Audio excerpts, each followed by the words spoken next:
Hello বন্ধুরা, সবাই কেমন আছে? আজকে আমাদের রান্না হচ্ছে, মাছও রান্না হচ্ছে, নিরামিষও রান্না হচ্ছে। তো তোমাদের সঙ্গে আমি শেয়ার করছি, দাগরাও কি কি রান্না হচ্ছে আমাদের। শুনেই বুঝতে পারছো আমার শরীরটা বেশি একটা ভালো নেই। দেখো এই সবজিগুলো কেটে রাখা হয়েছে, মাছ রান্না হবে।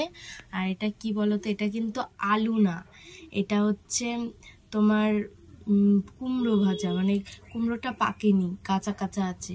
এটাকে আজকে ভাজা করবে আর এইটা আর পুঁই শাক করবে। এই দেখো কাঠের জালে রান্না হচ্ছে আমাদের, এই ভাত রান্না হচ্ছে, দেখতে পাচ্ছ? দেখো ভাত রান্না হচ্ছে, একটু পরে রান্না হবে। এখন কিন্তু 8:30 বাজতে গেল, আমাদের কিন্তু 9টা 9:30টার মধ্যে রান্না হয়ে যায়। আমরা কিন্তু 9:30 10টার মধ্যে খাবার খেয়ে নিই, ভাতই খাই আমরা সকালে। দেখো গ্যাসে কিন্তু রান্না হচ্ছে না, পুঁই শাকের ঘ্যাটও রান্না হচ্ছে কিন্তু, দেখতে পাচ্ছ? দেখো তাহলে মাছের ঝোল, পুঁই শাকের ঘ্যাট আর হচ্ছে কুমড়ো ভাজা। আমাদের কিন্তু কত সুন্দর পাঁপড় নিয়ে এসছে, কিন্তু এখন আর আমি ভাজা পোড়া খাই না, কিন্তু দেখে ভালো লাগছে। খুব সুন্দর, কি সুন্দর, কিসের পাঁপড় এটা? হলুদ হলুদ, লঙ্কা মঙ্কা সব দিয়ে আছে, শুকনো লঙ্কা, কালি জিরা আর একটা সবুজ সবুজ, মানে ধনে পাতা নাকি না কারি পাতা দিয়া মনে হয়, তাই না?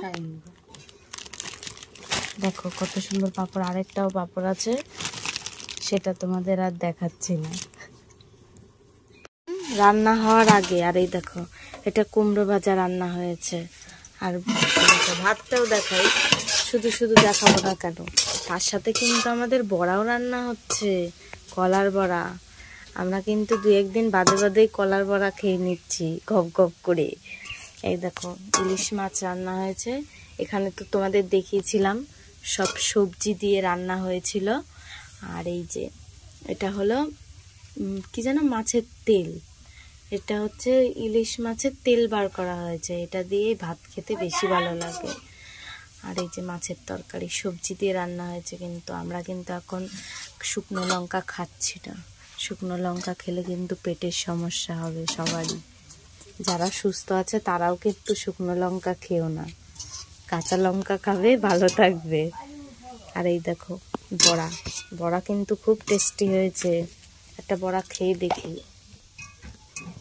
দেখো এই যে বড়া ভাজছে, বড়া বড়া খাচ্ছি। বড়াতে কিন্তু চালের গুঁড়ো কিছুই দেওয়া হয়নি, সুন্দর সুজি দিয়ে রান্না করেছে, ভালো হয়েছে খেতে।